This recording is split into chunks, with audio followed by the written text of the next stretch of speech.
Hey everyone, Jordan here with Cover Call ETF Investing, your alternate source of everything in the world that is Cover Call ETFs. If you can identify which portion of that intro I ripped off from someone else, please let me know in the comments below and I will give you a assured thumbs up. Okay, let's get into it. I'm playing around with different structures, being a newer channel.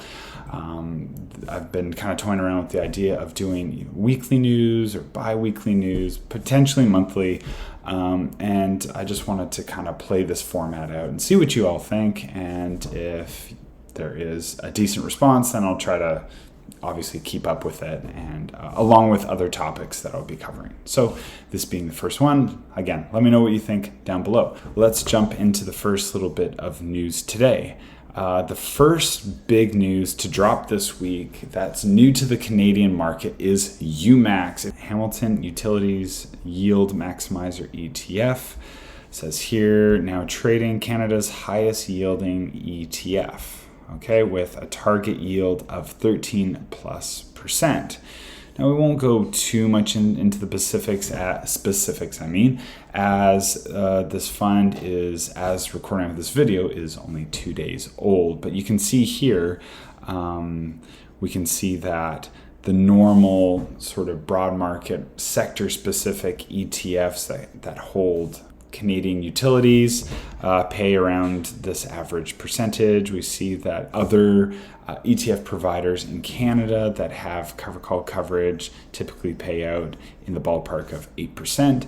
And Hamilton ETFs is saying like, hey guys, check this out. We're going to pay 13+%. As we can go into the sector allocation, we see that it has an equal weight between communications, pipelines, industrials, and utilities. Okay, not so equal. They're slightly more with the actual utilities there. And so what's inside the fund? Well, we got Bell, we got a pipeline, again, more communications, utilities, and they all make up, like you see here, a weighting of 7.7%. Again, as of recording, the assets under management have already reached $18 million in just the first 2 trading days. There's certainly a lot of people that got into this quite quickly. So that's something to keep our eye on, as I expect with Hamilton funds, they tend to grow quick, and I expect this one actually to grow fairly quickly just because of the momentum Hamilton has had with some of their other products like HYLD, SDIV, UMAX, which is a similarly built ETF that holds financials. I've said in a prior video, UMAX probably gets added into HDIV, and Hamilton ETFs will begin to potentially build their own ETF suite of products that is of this maximizer yield style. So what this fund will do is, as always, we look at 2 things with cover call ETFs. We look at coverage and moneyness. So this fund has 50% coverage of the portfolio. So that means that there will be a drag on price, because that is the trade-off with cover call ETFs. You're going to trade cash later for cash now, essentially. And that's essentially what makes an income investor an income investor. You're getting that money now instead of the delayed gratification of watching the fund grow over time and cashing out to whenever that suits your goals. Okay, and then moneyness. So moneyness is OTM, out of the money, at the money, in the money. Okay, and this fund will be writing cover calls at the money, and that typically will generate higher income than, say, out of the money call options. So this is probably the most aggressive. You know what? I think that pretty much will cover that. There is no distributions. Obviously, it's 2 days old and no other documentation. So not much else to really talk about here. Again, UMAX dropping on June 14th. Okay, the next thing I wanted to discuss is, it's not a cover call, but this was an article that dropped on Seeking Alpha. I thought would be really interesting to cover. SDIV, which is a Global X ETF. How could it possibly generate 15%? which is pretty crazy. So this whole article goes into just that. Full of charts, sector allocations, and also geographical locations. And basically what the article summarizes is how it is a yield trap.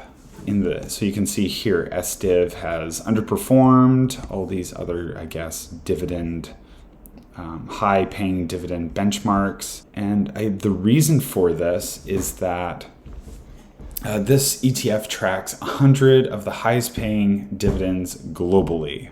Okay, so this will typically fall under financials and it'll fall under energy. Now, there's going to be a high rotation that this article talks about, because that as the businesses within inside the ETF, as they increase in value, their yield will actually drop, and because of this they actually get kicked out of the ETF and replaced with something that's maybe mediocre. So the fund doesn't really have a chance to really gain momentum to take off because of that, because of this sort of natural cap, this turnover in the portfolio. I think it does talk about turnover, but I don't remember. Yeah, I just can't seem to find it here. What also adds to the risk is the countries that hold some of these businesses, like Brazil. There is a new president in Brazil, and controversial. So I haven't read much about it, but apparently this is someone who wants to cut down on oil and gas and just restrict new permits and whatnot. We obviously have geopolitical tension with China, Hong Kong, US, Taiwan. I think we all kind of know we know the dilemmas of these three spots here.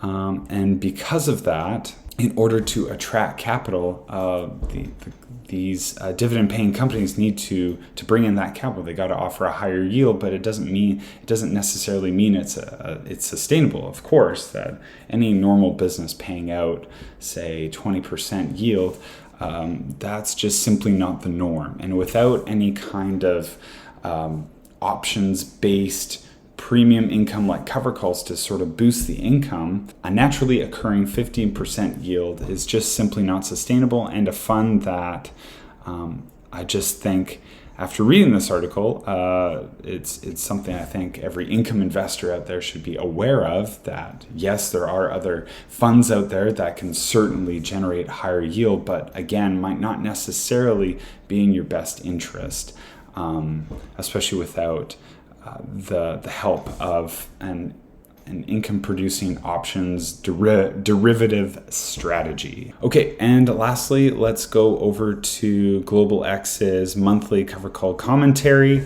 They have the biggest cover call ETFs under management in the US, and they release every month what I would just deem to be an income report card. And so it's basically a breakdown of all their big cover call ETFs.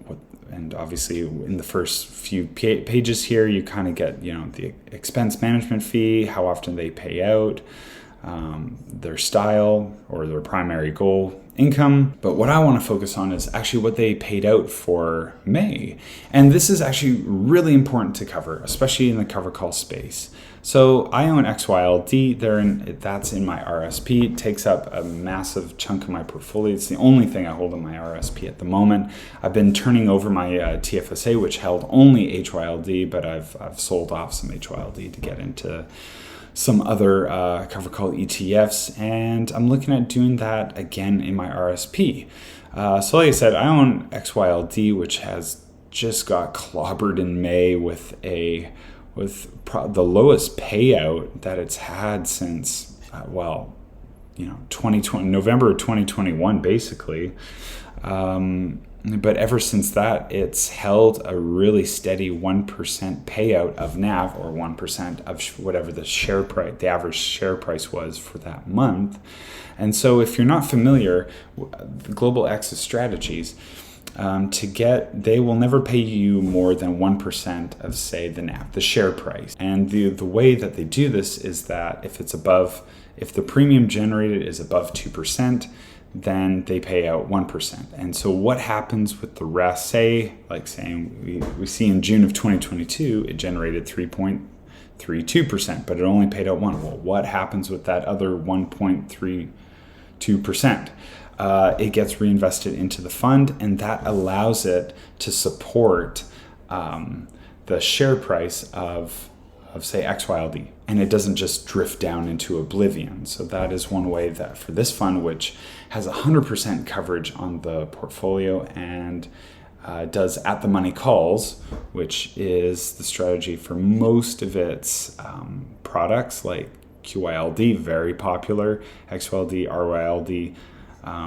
They also have a bunch of sort of half measure funds, QYLG, XYLG. It's basically like the other ones we just talked about, but it's basically half. It pays out half. Everything is just half, okay? So it allows for more share price growth.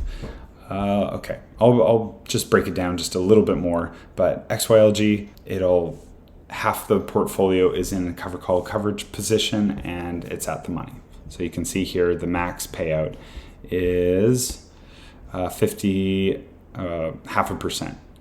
And we can see that throughout 2022, when the market was very volatile, it paid out its max income. And we see that with XYLD throughout that same period, paid out 1%. Now, if we look at QYLD, we can see that May was the first month that it dipped below the 1% max, only slightly, and RYLD also dipping below for the first time, whereas XYLD dipped below for the second month in a row and continues to go down. And why is this happening? It's because the VIX, which measures volatility, is based on the S&P 500's forward, based on futures, which is just a fancy options term. It just simply looks at options contracts 30 days ahead, and it's basically, it looks at the volatility of these future options. And based on that, we get implied volatility. So in a normal market, volatility typically goes lower. When markets are uncertain or degrading in any sense, there's fear, then volatility rises, and options premiums, your payouts, are tied to that.